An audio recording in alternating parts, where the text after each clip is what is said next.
Olá, bem-vindos a mais um episódio do CCJS em Pauta. Dessa vez, nosso episódio 8 está aqui hoje conversando um pouco sobre reforma tributária com o professor Alisson Halley, né, e as alunas do curso de Direito, Eulália, né, e Nicole, que estão aqui também hoje, de certa forma, discutindo um tema tão importante e atual para a nossa sociedade. Hoje a gente grava mais um episódio do CCJS em Pauta, e falando de uma temática que está na atualidade bastante discutida, né, professor Alisson, que é a questão da reforma tributária. Então, como é que o senhor vê essas novas diretrizes que estão sendo traçadas, né, em termos de uma nova reforma, e quais os impactos que isso pode trazer para a sociedade, principalmente quando a gente fala na sociedade local, cidades de pequeno porte, como a cidade de Sousa, no qual está o CCJS e a UFCG. Então, olá a todos, né? Quero agradecer o convite, né, às nossas alunas, professor Enéas.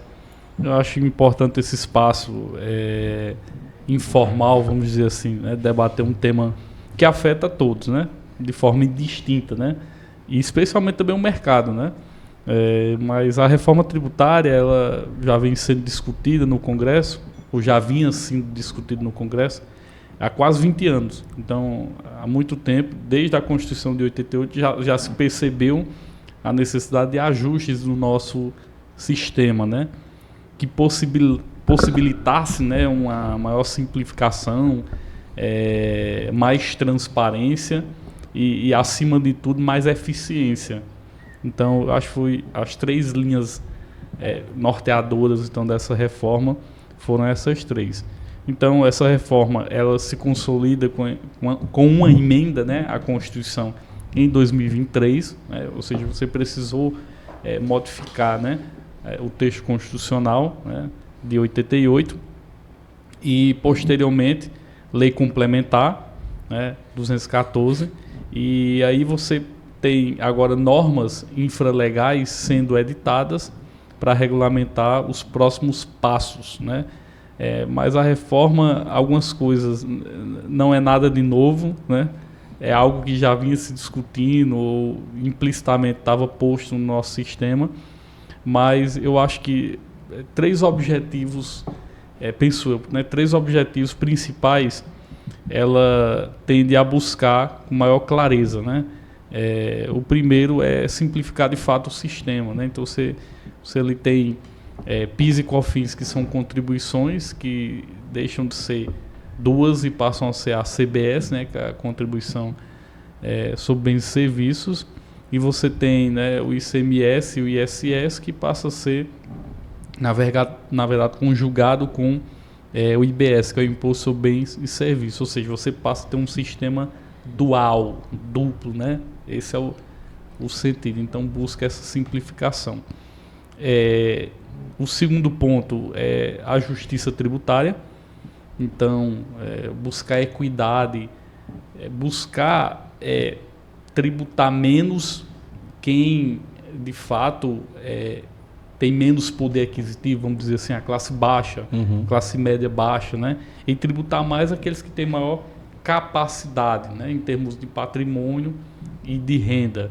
Ou seja, você sai de um sistema, ou você busca sair de um sistema regressivo, né, ou seja, que penaliza os mais pobres, né, e passa a visualizar e concretizar um sistema progressivo. Ou seja, quem tem mais capacidade passa a contribuir com o Estado com maior recursos, né?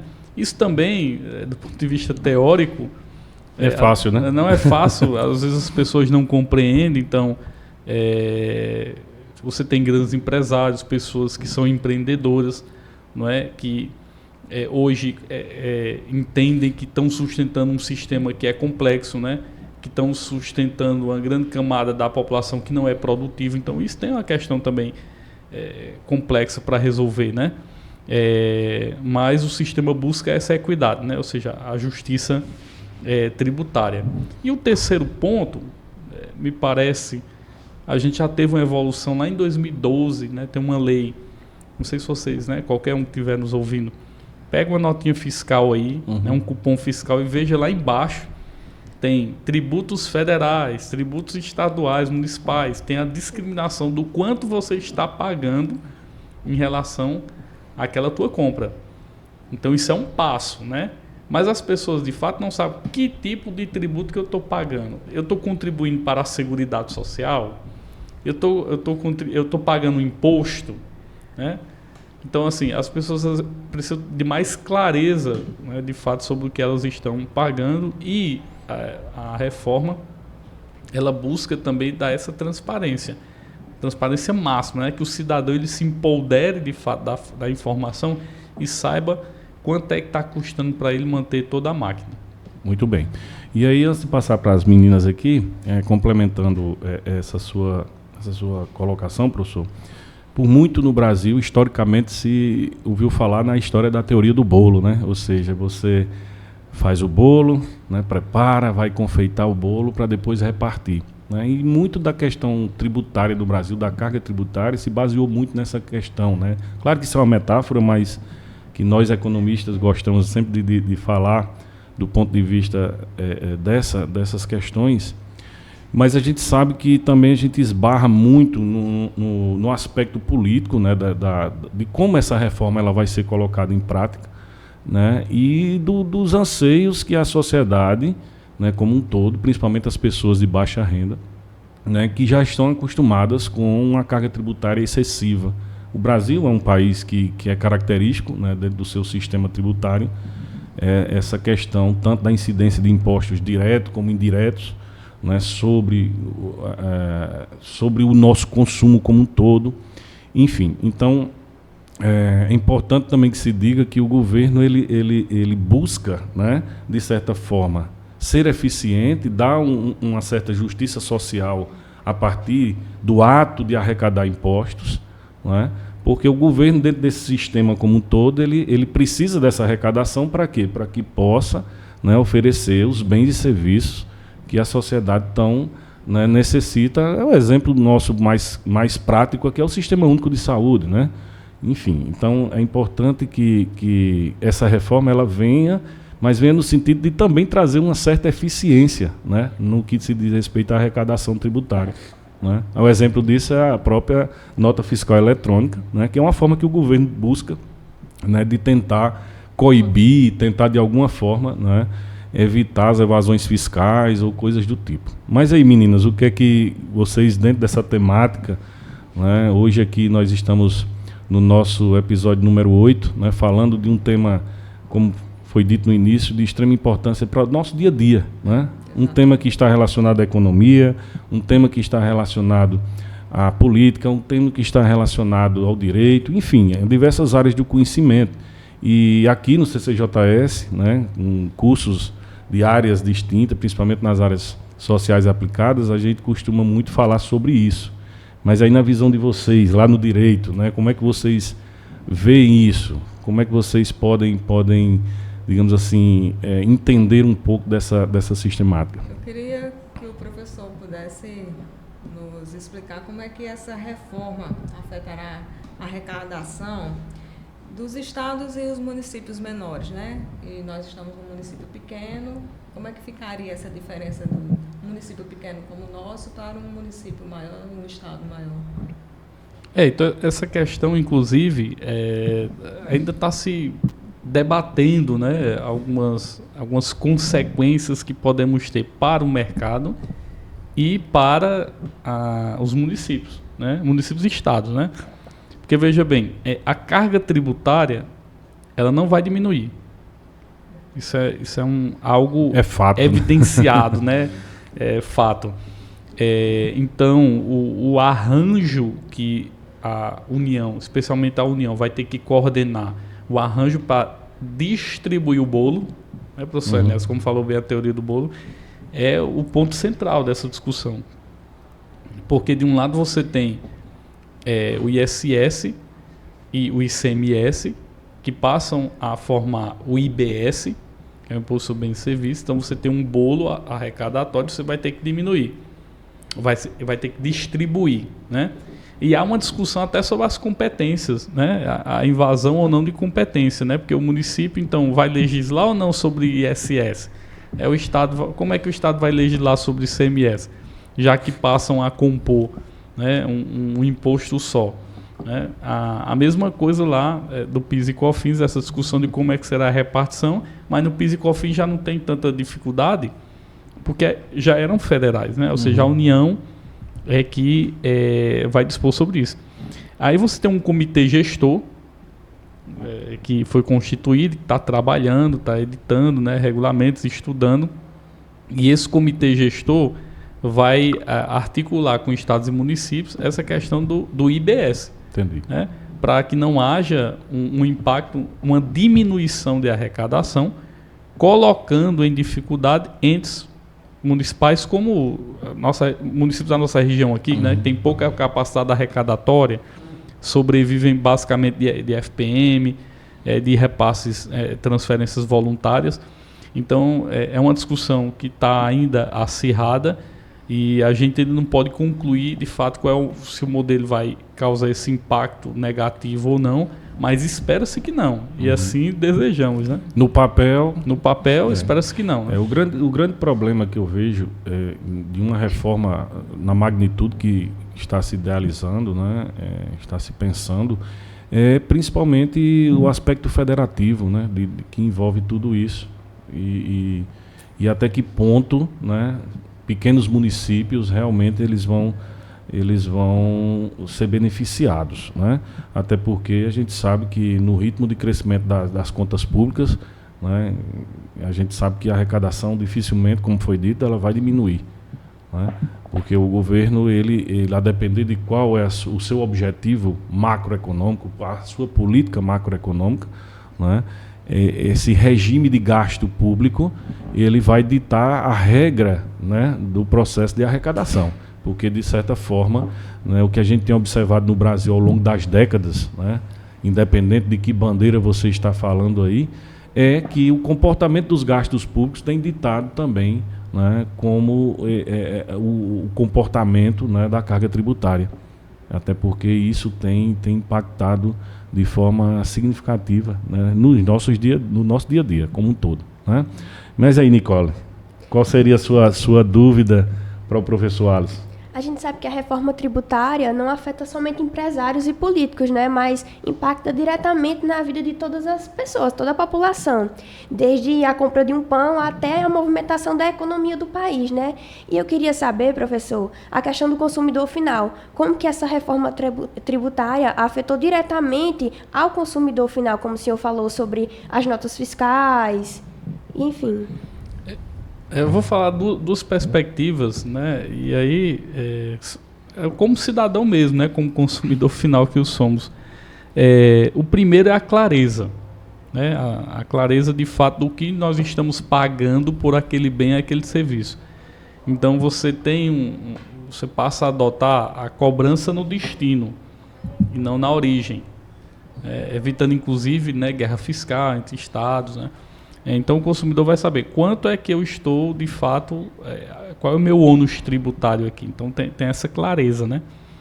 O outro ponto, e ele subdivide-se em dois, é o consumidor final na questão, por exemplo, de alimentos, né? Ele passa a ter um sistema tributário que vai priorizar um maior acesso das pessoas de baixa renda, né, porque você zera vários itens essenciais, né, da cesta básica. Ao mesmo tempo, você estimula alimentação saudável e qualidade de vida. Olha só, né, um tema extremamente importante, mas é o tributo cumprindo sua função, que a gente chama lá no direito tributário extrafiscal, ou seja, não é só arrecadar, é mudar comportamentos, é mudar a perspectiva das pessoas. Então você tem o imposto do pecado, né, que chama, que é a seletividade. Aqueles produtos que são maléficos, né, para a saúde e o meio ambiente, eles passam a ter uma tributação maior. Então, bebidas açucaradas, né, refrigerantes, por exemplo, bebidas alcoólicas. Isso é uma realidade, já vinha antes com a questão do fumo, né? Então, por que a gente reduziu o número de fumantes no Brasil. Não foi só a campanha do Ministério da Saúde, foi fundamental. Mas a própria tributação que vai tornando o acesso mais oneroso para o cidadão, às vezes força o cidadão a adotar um comportamento diferente. Né? E outro, você tem a perspectiva, a possibilidade do cashback, né? Que ainda não está claro como será operacionalizado, né? A gente precisa de um sistema tecnológico robusto para que as pessoas tenham clareza de quanto vai receber. Né, sobre o cashback. Exatamente. A população não tem acesso a essa informação, né? Assim, bem clara. Não, exato. Mas eu vou dar só um exemplo, né? Você que está nos escutando, nós aqui, né? Às vezes a gente tem aquele cartão da Riachuelo, da Renner, da Marisa, essas de roupa, né? C&A. Loja de departamento como loja todo. de departamento como todo. Até aqui você pode ter um cartão aqui em Souza mesmo, em alguma loja. Aí você tem um cashback. Então você consulta o aplicativo, né? Você vê, meu cashback é tanto, eu posso usar até tanto. Então, isso na reforma tributária precisa estar claro para o contribuinte, né? Porque a intenção é cashback para a população de baixa renda, especialmente aquelas enquadradas em programas sociais, ou seja, que estão no CAD único. Então você vai ter que ter uma integração de sistema, né, muito robusto, né, para possibilitar então essa realidade, né? E a gente vê também, professor, que do ponto de vista empresarial, do ponto de vista da produção, né, do ambiente de negócio, tem acontecido também muita movimentação no sentido da mudança na composição dos alimentos, né? Vou citar um caso recente agora, que eu não sei se vocês acompanharam, que foi a questão das bebidas achocolatadas, né? Os achocolatados, enfim. Então, a gente vê também que as empresas, elas começam também a fazer digamos assim, a tentar se reinventar, né? Porque com a reforma tributária, alguns, como foi dito aqui, né, o imposto do pecado, alguma coisa nesse sentido, os refrigerantes, né, que agora é uma onda de crescimento nos refrigerantes zero açúcar e por aí vai. Né? Então, assim, a gente vê também que do ponto de vista da produção, né, o que é que está acontecendo? As empresas tentando, de alguma forma, né, buscar artifícios para pagar menos impostos. Né? E aí esse exemplo, eu sempre, às vezes eu estava até conversando com meus alunos outro dia em sala de aula sobre a questão do imposto sobre o chocolate, né, sobre o cacau. Agora me parece que é uma regra, né, você estabelecer que alimentos à base de cacau tem que ter um percentual fixo lá. Se eu não me engano, professor, 50%, né? Não, é 35%. 35%, para ser chamado de realmente chocolate. de sem chocolate. Ser sabor chocolate. Isso. Então isso também é uma forma, né, que a gente vê o próprio sistema econômico tentando se adequar a essas questões, né? Quando a gente fala, por exemplo, do imposto do pecado, não necessariamente o chocolate, mas de certa forma tem alguma relação nesse sentido, né? A reinvenção de todo o nexo da produção, né, buscando se adaptar. Tranquilo? Tranquilo. Bom, meninos, vamos lá. O que mais? De dúvidas? Essa reforma é bem atual e está na fase de adaptação ainda, de algumas correções. Eu queria saber se, em questão a investimento estrangeiro, você acha que vai ser atraído investidores estrangeiros para o mercado brasileiro? Então, veja, o investimento estrangeiro, né, ou seja, multinacionais, empresas, né, ele já vem ocorrendo de forma progressiva, né, no Brasil, porque é um mercado consumidor muito importante na América Latina, né, quiçá, né, América do Sul como um todo, né, o Sul global, como a gente chama, né. Então, o Brasil é estratégico, né. Com a reforma que ainda está em transição, então esse é um primeiro ano de vários testes ainda, como por exemplo o destaque do IBS e do CBS na nota fiscal, é um teste, ainda não está se cobrando, então você está testando, né? E a partir de 2023 é que você vai ter uma consolidação então dessa fase. Então o ambiente de negócio pode melhorar, né? Então vamos depender do contexto, né, econômico, político, mas que o sistema tributário está diretamente impactando essas duas dimensões, a política principalmente pela simplificação, né? Principalmente pela porque simplificação. Essa simplificação, pelo menos eu vejo enquanto economista, é a previsibilidade no sentido de que essas empresas vão ter uma previsão mais, digamos assim, aguçada de como é que esse impacto tributário vai, né, gerar sobre os custos de produção. Exatamente. Eu quando fui aluno aqui, o professor Rafa, né, nosso colega, né, que Deus está com ele lá em cima, ele dizia, rapaz, olha, há uma estimativa de que no Brasil uma empresa ela tem que ter uma estrutura de apoio na área fiscal em que a pessoa está imersa em quase 4.000 normas pelo Brasil. Porque você tem ideia, né? São resoluções, instruções normativas, decreto, lei. E a depender do ramo de atuação... Portaria. Né? Então, eu estou falando isso numa perspectiva de alguém que atua em todo o território nacional, né? Na cadeia de produção, né?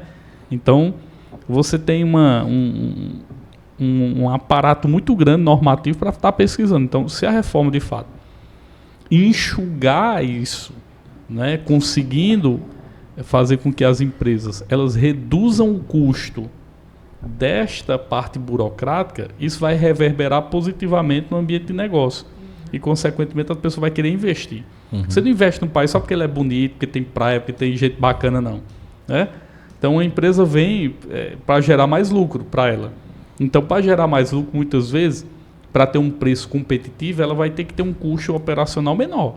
Então, o sistema ele pode contribuir com essa dimensão, né, do mercado. E assim a gente espera. É isso, né? E é importante que se diga também que nesse processo como um todo, né, da previsibilidade, né, para o mercado, o investimento estrangeiro direto também ele está muito relacionado à economia mundial, né? A gente também tem que ver por esse lado que não só a questão tributária, né? Porque não se engane, a gente não vai esperar aqui que vai ocorrer redução tributária. Pelo contrário, nas perspectivas que se desenham para os próximos, né, para os próximos anos, a gente espera até possivelmente um aumento na carga tributária, né? E isso, de certa forma, para o investimento estrangeiro direto, que é o mais importante, né, que é aquele que vem gerar emprego e renda, que esse é o que é o investimento bom, né? Ele chega aqui para uma montadora de automóveis, enfim.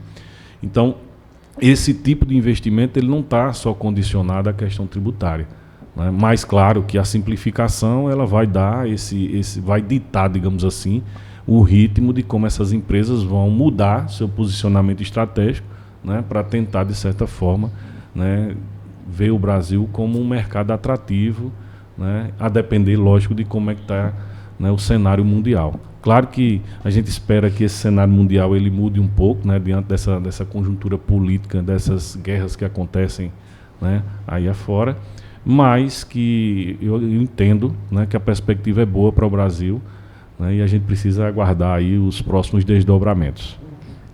Com certeza. Eu acho que a população ela tem que cobrar, participar desses processos, né, e não ficar apenas numa posição passiva, né?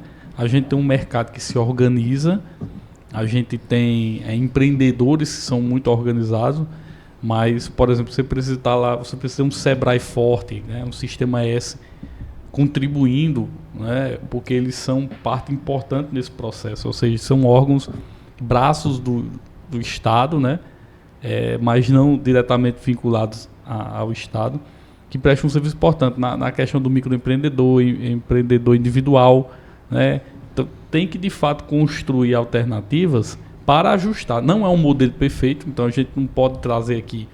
A gente tem perspectiva positiva, mas a gente tem sinalizações de preocupação, né? Então é um modelo, nenhum modelo é perfeito. Em qualquer sistema tributário, alguém penal, paga a conta, né? Alguém paga a conta. Não tem sistema perfeito, mas tem sistema que é resiliente, que ele vai sobreviver durante um bom tempo. A Constituição de 88 está aí, né? Sobrevivendo há um bom tempo, com alguns ajustes, às vezes até demais, né? Pormenorizando temas. E a reforma tributária é isso, é instigante. Nós vamos passar anos e anos, né? Eu quero também destacar, né? Vocês que estão nos ouvindo, né? Você é estudante de Direito, Contabilidade, Economista e tal. Precisamos de pessoas para atuar nessa expertise, né? Porque às vezes tem pouca gente aqui no sertão. Então é uma área promissora, né? Temos empresários, empresas, né? que vão buscar muitas vezes o apoio técnico, a consultoria e assessoria em outros lugares. E a gente pode formar gente aqui qualificada para estar atuando nesse nicho de mercado, vamos dizer assim. É importante também que em regiões como a região de Sousa, eu estou chamando a região porque aí a gente fala eu não posso falar da Grande Sousa porque tecnicamente não é metrópole, né?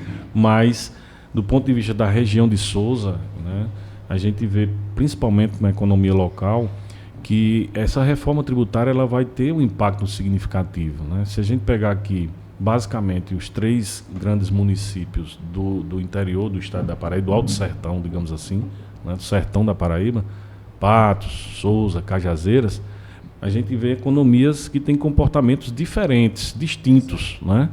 Por exemplo, a gente tem a economia de Sousa, que é muito focada nessa questão do agronegócio, mas também com um viés, digamos assim, industrial importante aqui no interior do estado, né? Viés esse que a gente não encontra em outros municípios aqui do Alto Sertão. Tá aí o Caged que não me deixa mentir, né?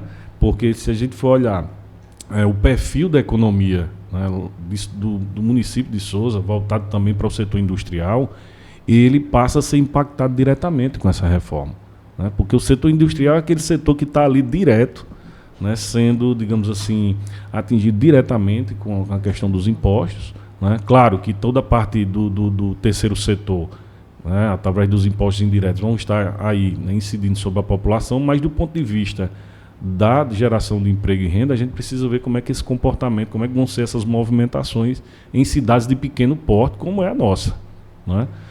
Não é à toa que Sousa hoje ela gira em torno de muitos, digamos assim, muitas carteiras assinadas, né, a formalização do mercado de trabalho passa por um grupo de empresários que atuam, né, na região e que são fortes nesse sentido, na formalização, né, do mercado de trabalho. E aí a gente precisa entender também até como essa nova escala que está sendo desenhada, né, a escala 5x2, né, que está sendo proposta aí, também como é que isso vai afetar, porque, de certa forma, isso também vai gerar um impacto na questão da arrecadação, né? Se fala muito na questão do incentivo fiscal para determinados grupos empresariais, né, para tentar amenizar os impactos iniciais que uma escala como essa vai afetar a parte do custo. O que não é diferente também para a questão da reforma tributária, né? Eu não sei como é que o professor Alisson vê essa realidade, né, ou seja, da questão tributária para essas cidades como Sousa, né, impactando principalmente nesse setor industrial, né, que é o setor que vai, na minha opinião, vai sofrer mais impacto direto. Isso é o que a gente chama de custo da conformidade, né? Então, quanto mais o sistema for complexo, tal, mais caro será eu garantir minha conformidade. Mas no caso da indústria, Nelson tocou num ponto interessante aqui na nossa região, mostra que o país ainda precisa, de fato, incentivar a inovação tecnológica, né? De forma adequada, né? E assim, cumprindo um dos fundamentos, o objetivo da Constituição, que é combater a desigualdade. Então você tem indústrias no sertão que tem uma competitividade diferente de uma indústria na capital ou em outro estado, né? Mais industrializado, vamos dizer assim. Então, como é que a empresa vai ter mais competitividade? Tendo um processo de trabalho que garanta qualidade, rapidez, né, no menor custo. Com o custo não é só o custo efetivo, é o risco. Então, muitas indústrias adotam semi-automação ou automação total em uma cadeia produtiva ali, né? Então, você tem menos trabalhador em fábrica, você tem menos risco de acidente de trabalho que pressiona o sistema e traz um custo maior, né? Mas também você tem que equalizar, né? Como também não gerar tanto desemprego, né? Isso. Com a inovação tecnológica. Então, gente, não é algo simples e fácil de se pensar. Por isso que na nossa região aqui, o número de serviços cresceu, pessoas autônomas e serviços, né? A área de serviço cresceu. Enquanto a área industrial sofre ainda pequenos, né, acréscimos, né, em algumas áreas. Por exemplo, Campina Grande teve um salto positivo até o momento esse ano, em termos de geração de emprego, né? Mas a gente visualiza que não é algo sustentável, né? Porque está vindo aí essa onda de indústria 4.0, 5.0, agora já se fala em tantos pontos zero que eu não sei qual é a finitude disso. Mas, enfim, é um tema bastante instigante que a gente precisa pensar como a academia, especialmente os cursos de administração, pode se envolver nessa temática contábeis, né? Com outros cursos como economia, né? Enfim, para a gente ver qual a melhor forma de a gente equalizar o sistema, evitar tanto desemprego e qualificar a nossa mão de obra, né? Isso, importante. Ô, professor, para a gente fechar, um tema bem recorrente é a questão da taxação das compras online, de compras internacionais, né? Acontece, acho que faz uns 2 anos que há uma taxação em sites como, por exemplo, Shopee, Shein, e assim, foi bem discutido, foi bem criticado sobre essa taxação, né, em compras internacionais. O senhor acredita que essa reforma tenha influenciado esse tipo de acontecimento, a plataformas digitais, a compras internacionais, como eu havia falado? Não, com certeza, com certeza. Então, você tem qual é o principal efeito? Você tem uma necessidade do Estado de arrecadar, então você tem um problema fiscal ali, então você cria uma taxa, né, que não é adequado, né, porque não é uma taxa, né, você cria um tributo, uma tributação ali em cima dessas compras até $50, né, chama de blusinha, né, mas por que blusinha? Porque fala que é principalmente roupa, né, que é produzida em outros países, que tem um custo de mão de obra com menor, legislação trabalhista menor, mas também condições duvidosas, precárias, né? Condições duvidosas em relação ao trabalhador. Aí esse produto entra para cá com um preço bem competitivo e você acaba impactando no mercado local. Onde, na verdade, também deve-se buscar um equilíbrio. Não é impedir a entrada do produto, né, via importação, mas é restringir um pouco. Porque também ela é importante para forçar o mercado interno, o produtor interno, a investir em eficiência, em produtividade, em qualidade, inovação, né, para gerar um produto melhor para nosso consumo interno. Então, eu vejo assim, uma medida agora foi tomada, né, que é zerar, né, novamente, né? Claro, uma medida tomada em um contexto de pré-campanha, né? Então, a gente tem que ver isso, né? Depois isso pode voltar, né? Porque não é feito via lei. A medida provisória, né? Não é feito via lei. Enfim, a gente já caminha para a reta final do nosso episódio e passa rápido, né? A gente começa a conversar aqui, voa, mas importante que temáticas como essa, né? Elas estão, digamos assim, na atualidade do debate, e a gente precisa, né, quanto antes, envolver todos os cursos, as visões diferentes, né, em torno de questões tão estas que podem trazer, né, enriquecer o debate dentro da academia. E aí, para as nossas considerações finais, eu queria só destacar um ponto importante que foi dito lá no início da nossa conversa, que foi sobre a guerra fiscal, né? Eu sei que a guerra fiscal ela foi um dos pilares importantes, principalmente da década de 90, dos anos 2000, né, para trazer essa industrialização, principalmente para regiões, né, como a nossa, aqui no interior do estado, né? E aí, principalmente estados do Nordeste, que a gente viu muito isso na literatura, nessa guerra fiscal. E aí, professor, eu queria saber como é que fica essa questão da guerra fiscal do ponto de vista mais efetivo, o que é que isso pode afetar, né, com a nova reforma tributária.